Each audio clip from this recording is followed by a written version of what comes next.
Egypt's foreign minister stresses that Trump's Gaza plan contains several gaps requiring careful attention.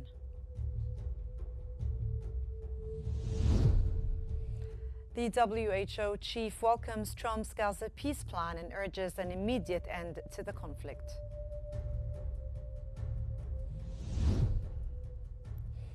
And Russia will deliver a swift and convincing response to Europe's growing militarization.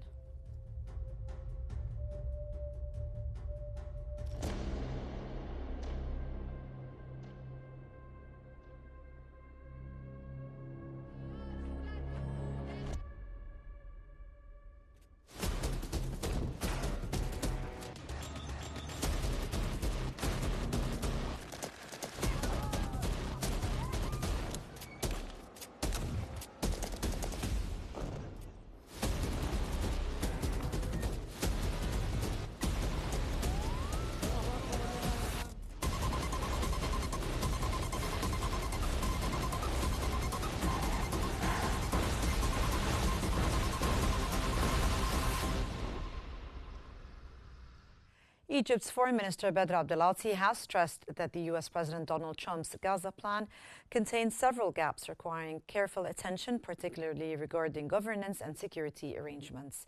He noted the plan demands further discussion on implementation and stressed the need for genuine political will and broad participation to make it viable. He added that Egypt remains cautious, currently engaging with Hamas to assess its response, underlining that political consensus is key to transforming the proposal into a workable reality on the ground.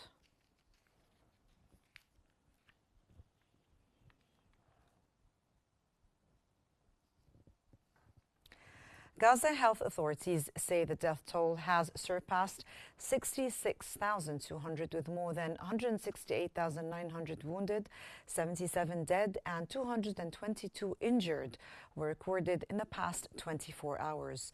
The Gaza Ministry of Health reported hospitals received 77 bodies and 222 wounded in the last day. It added fatalities from strikes on aid centers have risen to 2,400 plus, with more than 17,700 injured. The figures are issued by the Gaza-based authorities amid ongoing Israeli military operations.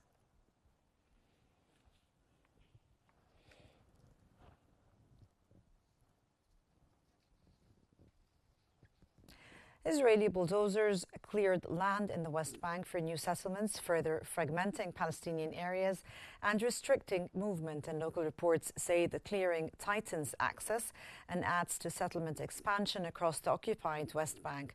The move comes as the U.S. President Donald Trump advances a plan to end the Gaza conflict and sketch a path to Palestinian statehood, while Palestinians contend with growing obstacles to land and livelihoods.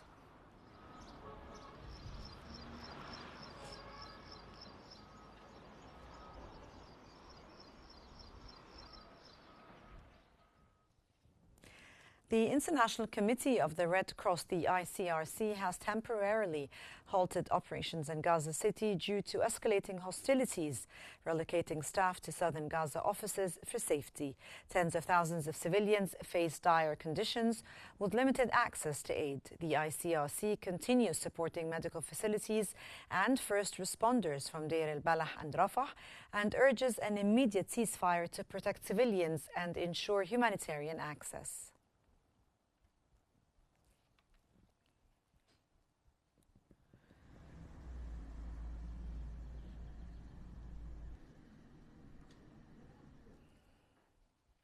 The WHO chief, Dr. Tedros Ghebreyesus, welcomed President Donald Trump's Gaza peace plan, urging an immediate end to the conflict and the release of detainees and faster medical evacuations for Palestinians. Speaking in Geneva, Tedros backed the plan supported by regional states, calling for resumed humanitarian aid and reconstruction of Gaza. He urged more countries to treat the wounded and restore medical evacuations to the West Bank, including East Jerusalem. As the war enters its third year, Gaza faces famine and devastation, with over 66,000 killed and 2.3 million displaced, and more than 550 aid workers dead, the highest toll ever recorded in any conflict. Currently, only 14 of Gaza's 6 hospitals are functioning, even partially. Health and humanitarian workers, including WHO staff, have been on the ground. Palestinians were seen fleeing Gaza City on foot after Israel warned it was their last chance to leave as it launches one of the war's largest offensives to root out Hamas in the city's remaining strongholds. Many carried belongings through beachside tent camps, saying they lacked money to travel south but felt compelled to leave after Israel's latest evacuation order. The Israeli military told Gaza City's million residents to move south as it seeks full control of the area. It said operations have begun to secure the Netzarim corridor dividing northern and southern Gaza, but offered no further details on Thursday.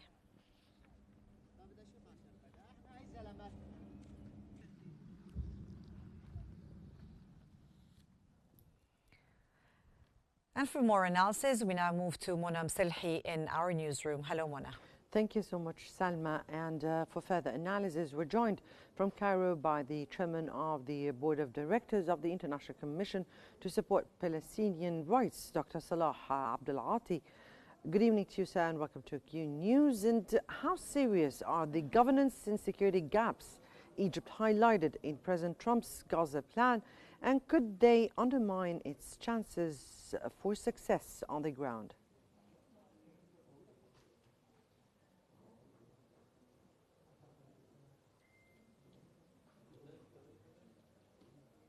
Hello?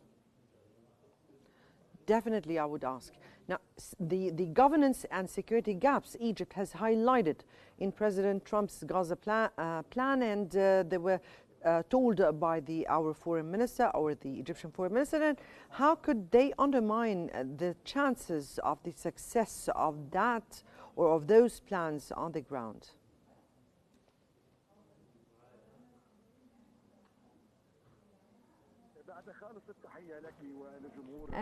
Good evening, everyone who's watching. Yes, Egypt put these guarantees that this plan has to be accepted by all the sides, and then by the Security Council, especially that Netanyahu was successful to change lots of the points of the plan, and not according to what the Arab and Islamic leaders agreed upon with Trump. And so this plan and proposal needs to have a guarantee that Israel will withdraw fully from the Strip, and they will be provided with humanitarian aid and will have a ceasefire.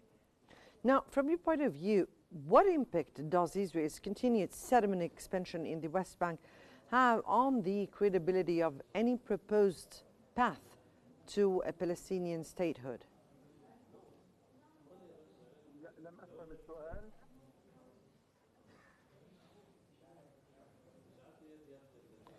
Again, what impact does Israel's continued settlement expansion in the West Bank have on the credibility or the ability of any proposed path to a Palestinian statehood to succeed?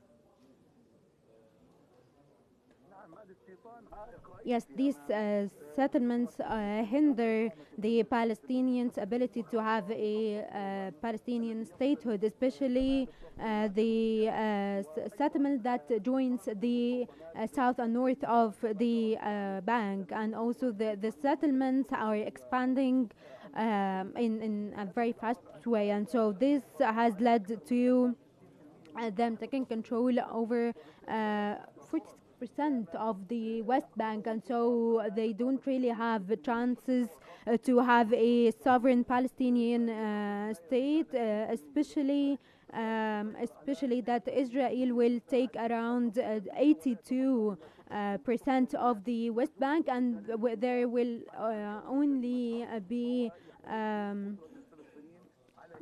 this hinders the Palestinians from having a sovereign Palestinian state with East Jerusalem as its capital.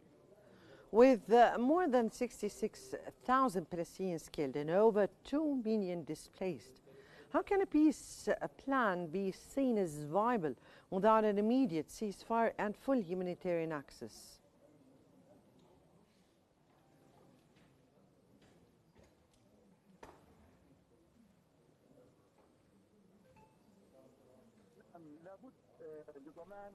They need guarantees with they need to heal from the crisis and from the genocide and the hostilities by the Israeli country.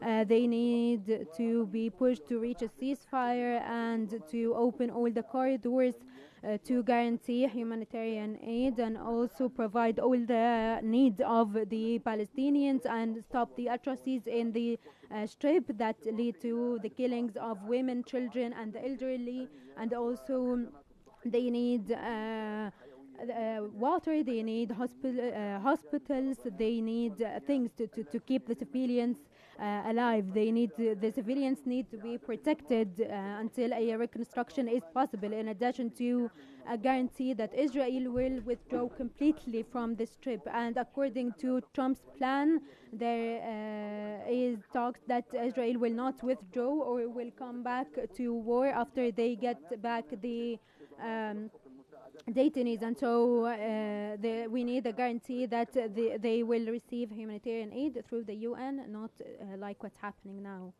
Right. How does the ICRC's suspension of operations in Gaza City illustrate the scale of the humanitarian collapse? And what does it mean for civilian survival in the weeks to come?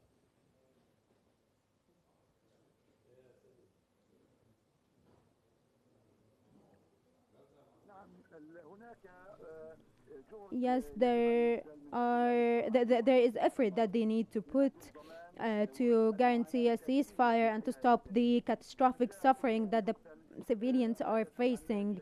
Every day they have lots of killings and injured people, and they destroy lots and lots of buildings. And so every passing moment where the civilians are targeted and the buildings are targeted, we need a guarantee to open the corridors. We need a humanitarian aid and medicine to stop this humanitarian crisis that keeps getting worse every day and puts the civilians' lives in risk because of thirst and because of hunger. Now, can the plan realistically succeed without addressing Palestinian concerns about displacement, land fragmentation and sovereignty, particularly amid Israel's push to control key corridors like Netzarim?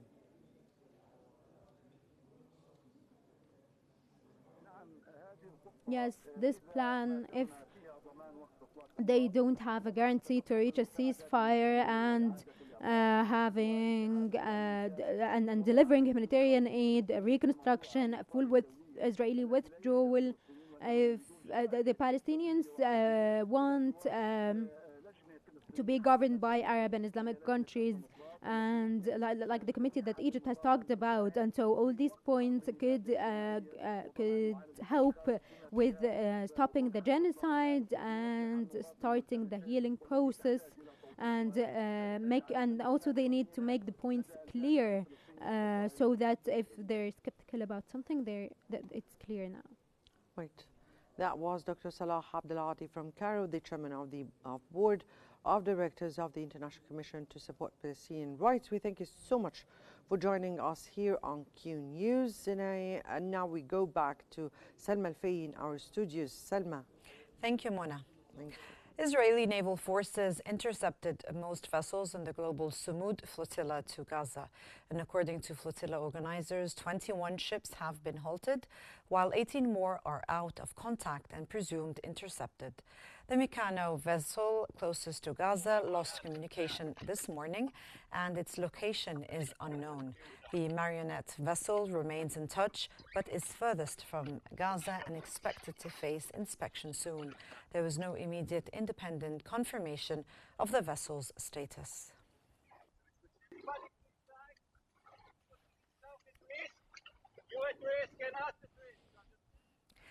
Israel's foreign ministry said none of the global Sumud flotilla ships reached Gaza. As Israeli media reported, the Navy seized 40-plus vessels. And according to Israeli media, the Navy intercepted more than 40 boats attempting to breach the blockade. with hundreds of activists taken to Ashdod.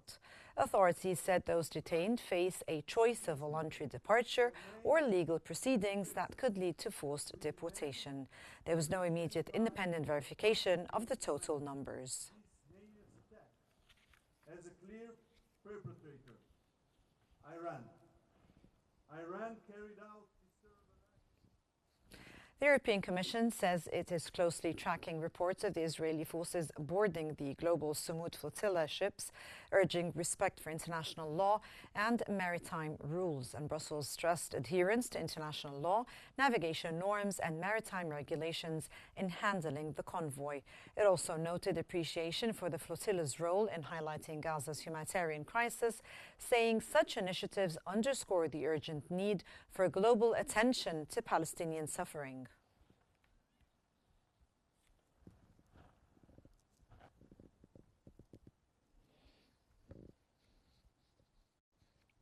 The Palestinian Foreign Ministry condemned the Israeli occupation army's assault on the global Sumud flotilla, calling it a breach of international law and humanitarian principles. Ramallah said the flotilla has the right to sail in Palestinian waters to deliver aid and urged the international community to protect the convoy. It called for activating accountability mechanisms against Israel for obstructing humanitarian relief and violating navigation and humanitarian norms.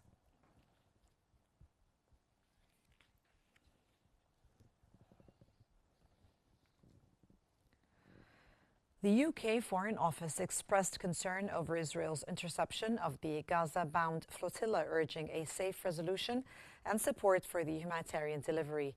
London said it is in touch with families of several British participants and stressed that any aid should be transferred to recognized humanitarian organizations for safe delivery into Gaza. The UK added it has urged Israeli authorities to handle the situation safely and responsibly.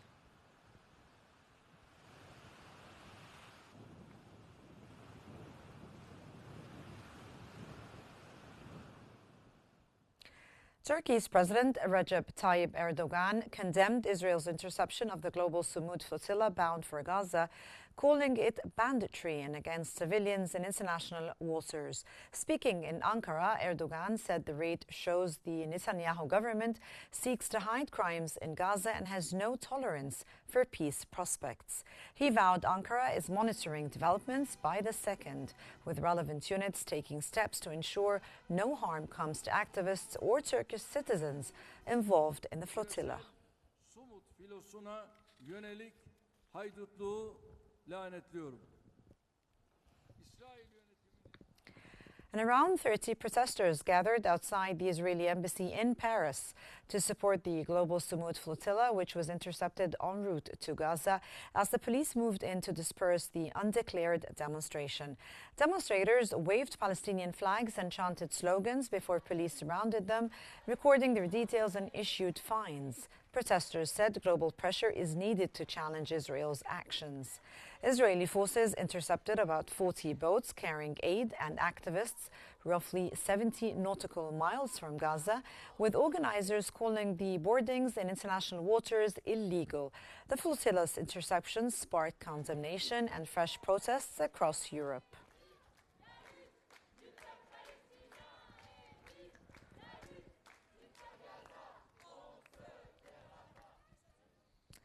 And Mexican President Claudia Sheinbaum urged Israel to immediately repatriate Mexican nationals detained aboard a Gaza-bound aid flotilla, saying they committed no crime and calling for an end to harassment of Gaza.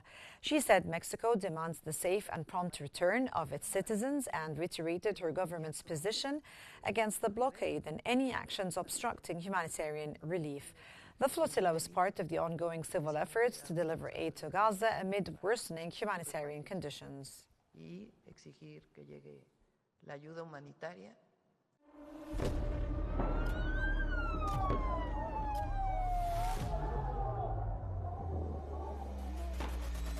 كل المستهدفين هن مدنيين. وضع شيء مرعب، شيء بيخوف.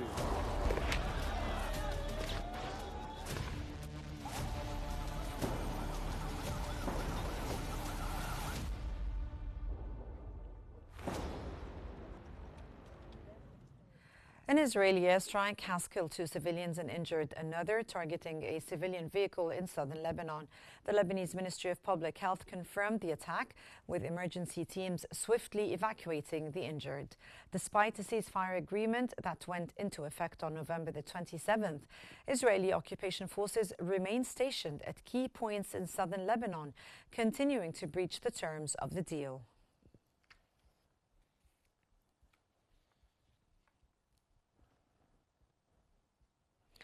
The Lebanese Health Ministry has announced that a Lebanese man was killed and 5 others injured in an Israeli airstrike targeting a car in southern town in Bint Jbeil district. Despite the ceasefire declared with Hezbollah on November the 27th, 2024, Israel has reportedly violated the agreement over 4,500 times, causing more than 239 deaths and 551 injuries. The conflict, which escalated into full-scale war in September 2024, left around 4,000 dead, and Israel also continues occupying 5 Lebanese hills, heightening regional tensions.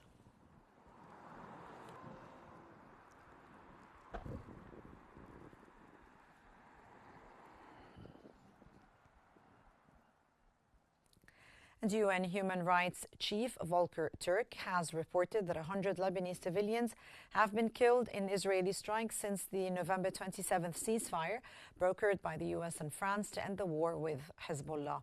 Turk called the continued loss of civilian life tragic and urged renewed efforts to achieve a permanent halt to the violence.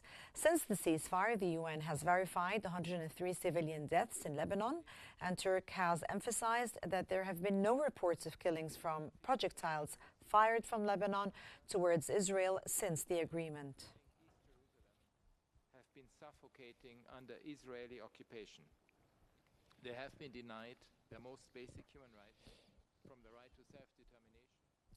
Russia condemned the restoration of the UN sanctions on Iran, calling it an illegal move and driven by European powers that worsens the nuclear dispute. And Russian Foreign Ministry spokeswoman Maria Zakharova accused the UK, Germany and France of manipulation behind the reimposition, saying it further inflames tensions over Iran's nuclear program. European governments argue the measures address mounting proliferation concerns. The rebuke comes amid a broader standoff over Tehran's activities and Western efforts to tighten enforcement.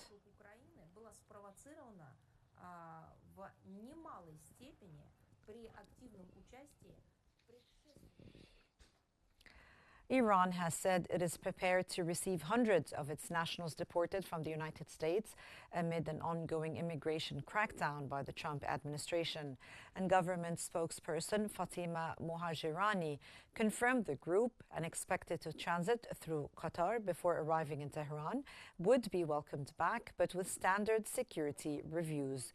Mohajirani also addressed the Iran-US tensions, saying Tehran had offered to hold direct nuclear talks with the presence of the European ministers and the IAEA, but claimed the US side failed to attend.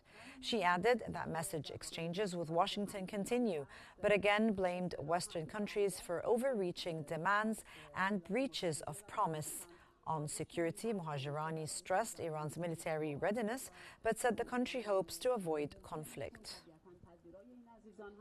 مسلماً هر بررسی که در حوزه‌های امنیتی نیاز باشه دستگاه مربوطه انجام خواهند داد.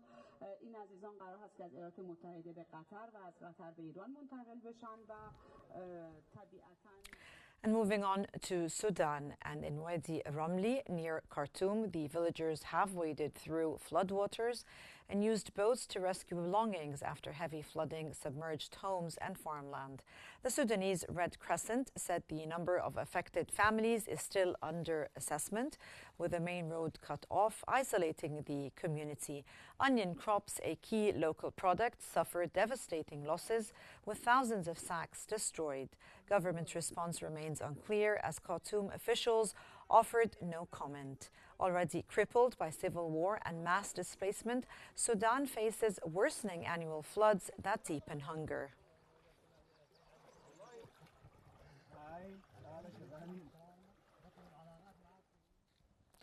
Acting on the directives of Egypt's President Abdel Fattah el-Sisi, the Foreign Minister Badr Abdelati met the Sudan's Abdel Fattah el-Burhan in Port Sudan, reaffirming Egypt's steadfast support. Abdelati conveyed President Sisi's greetings, noting this is his third visit this year, and underscored solidarity with Sudan's sovereignty, security and armed forces. He highlighted joint work on a ceasefire, economic cooperation and Nile water security. El-Burhan praised Egypt's consistent backing and historic fraternal ties.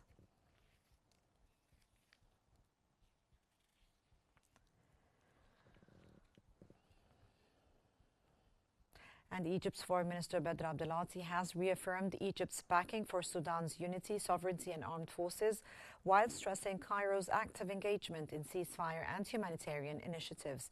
And that came as he met the Sudanese Prime Minister Kamel Idris in Port Sudan.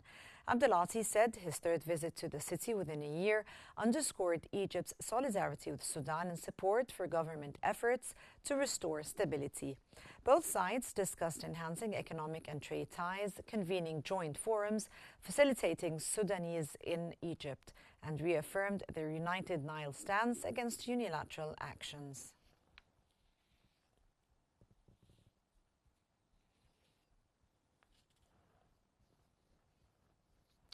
And Egypt's Foreign Minister Badr Abdelati has met with the Sudanese Foreign Minister in Port Sudan. Abdelati reaffirmed the deep ties between the two nations, highlighting Egypt's active role in efforts to halt fighting and secure humanitarian relief. He stressed Egypt's solidarity with Sudan's unity, sovereignty and institutions, particularly its armed forces. Discussions also covered joint support for lifting the siege of Al-Fashir, expanding economic and trade cooperation, and maintaining a unified Nile position, rejecting unilateral measures, and underscoring adherence to international law.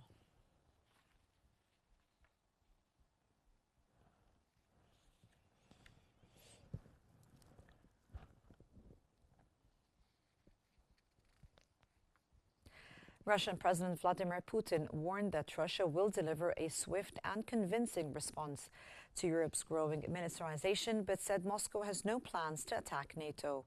Speaking in Sochi, Putin said Russia cannot ignore escalating militarization on the continent and is monitoring statements like calls for Germany's army to become Europe's most powerful. He warned that provocations would end badly for those behind them, stressing Russia will not show weakness when its sovereignty or security is threatened. While saying Moscow seeks no confrontation, he vowed that any threat would be met with a decisive action.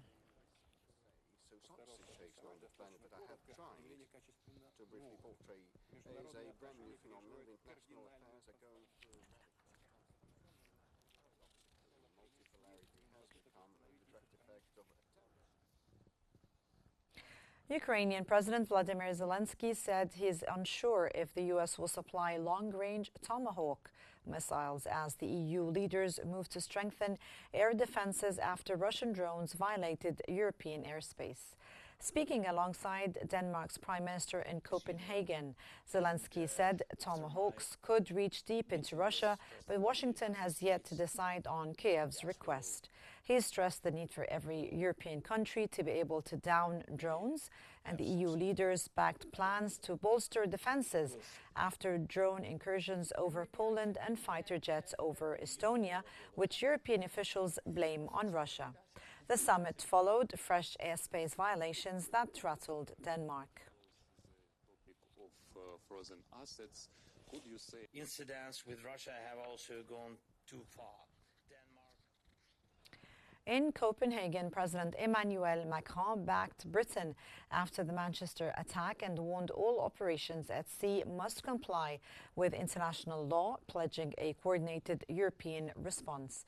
Macron said France stands with the British people and the Jewish community, condemning terrorism and anti-Semitism. On the Gaza-bound boats, he insisted civilian safety must be respected and vowed coordination with Spain and Italy if there is any unacceptable conduct. He was cautious on drones over Denmark pending probes, on frozen Russian assets, and he said Europe must respect international law while exploring legal financial tools to support Ukraine. We will be extremely clear that nothing can justify any operation which will be no. And that brings us to the end of our news bulletin, and here's what we have been covering. Egypt's foreign minister stresses that Trump's Gaza plan contains several gaps requiring careful attention.